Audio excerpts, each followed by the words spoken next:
my brother he's like you. He's a huge parlay queer, I guess. He's a parlay Parlay. guy where he just has the nuttiest fucking bets. Where we went to the Nets game on Friday against Orlando, and he had this parlay that was like Wendell Carter Jr. has to score the first basket.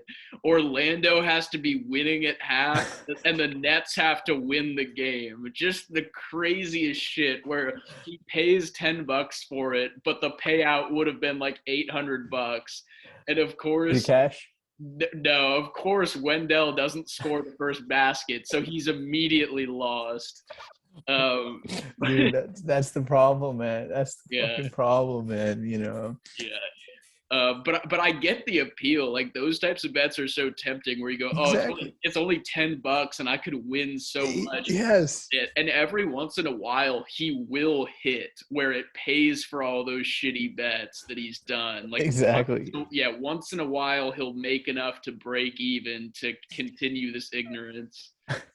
But the problem with me is I haven't hit one of these bets this entire season. Last year I hit like two of those bets last season. This season, zero, zilch. But I keep on doing it, and I keep losing money. And I Yeah, have a problem, man.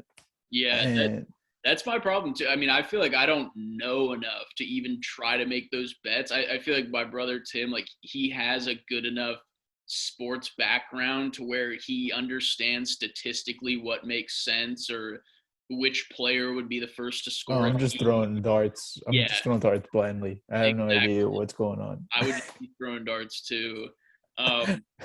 Dude, I know we're going all over the place, and I know Yeah, we'll probably want to talk Thanksgiving shit, more football stuff. We can talk NBA too, but real quick, I remember at PwC because this is an accounting pod, folks. We did this thing for Super Bowls where I believe it was called Super Bowl Squares, or maybe it was a different thing. It wasn't Super Bowl Squares. It was a different thing where we would fill out this trivia where it would go which player, what will be the number of the first player to score in the Super Bowl. oh, And okay. so you would want to pick someone from like 20 to 30 maybe because that's usually a running back number. And then it's like what will happen out of these four? And I'm referencing from a few years ago.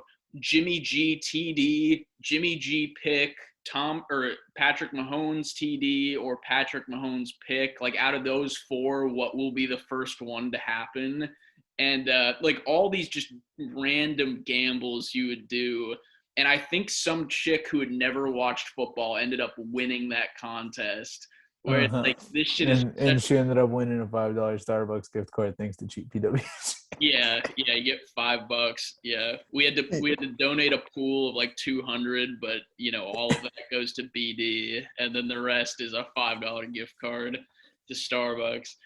But it's funny how you could know it's funny how you could know. Administrator's fee. Yeah, it goes straight to his pocket. That's a hair gel expense. It doesn't even make up, a fraction of his hourly rate. He did it, putting up the game. He has to recoup his money, man. Yeah, yeah, that's a good point. Yeah. But it's so funny, and it's the same with March Badness too, where it's always just someone who has no fucking clue Yeah. that ends up winning. My mom had an insanely good bracket last year just because she knew the Pac-12 teams and she knew to have Oregon and Loyola going far because that's where my brother and I went to school. So she just based it off of the shit that she knew. And she ended up having a super good bracket where I'm sure there were people who watched a fuck ton of college basketball and just shit the bed on their bracket. So yeah, it's a crapshoot. Yeah. Last year I had a nice bracket, but I ended up picking Gonzaga to win, and Gonzaga did not win. So Yeah, I was this close. I was second place, but I lost. yeah, yeah. It all matters on who you. Anyways, we'll come up with strategies on picking brackets later on. We'll do a bracketology pod Yes, that'll be great. We'll get here on how to Jay lose. Billis on here or someone. Yeah, we could get one of those guys. Yeah, maybe. Yeah. Bill Simmons, Colin Cowherd, one of those guys. Yeah, Yeah, we can get one of I them. know they've been trying to contact us to get us on one of these episodes, but we've been trying to push them back. Yeah, Yeah. we're gonna build our own thing, and then they can help out later if they want. And they need the exposure too. That's what they're coming in for. They're not helping us. They're trying to get our viewers to their pods. You know what? Should we even mention their names? We'll bleep that out. We'll have Yeah, bleep JC that or out. Yeah. Veronica or whatever the producer's name is to bleep that.